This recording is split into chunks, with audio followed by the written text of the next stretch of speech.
Hello, welcome back to the channel. In this video, I explain WORKWHILE app review to see if it's worth using.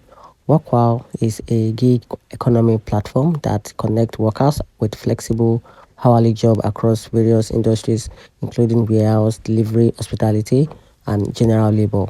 The app allows users to choose shift based on their schedule, offering a next day pay and a user-friendly interface to manage work hour and earning.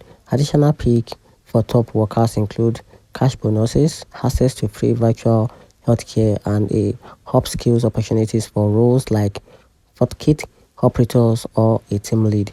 However, user experience vary. While some appreciate the flexibility and the fast management, the other report issues with job availability, support responsiveness, and a payment discrepancy.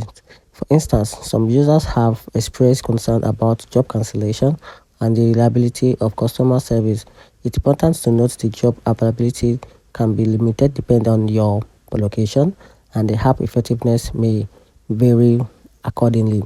So while WorkWhile offer a flexible way to earn income through hourly gigs, make it suitable for those seeking a short-term supplementary work.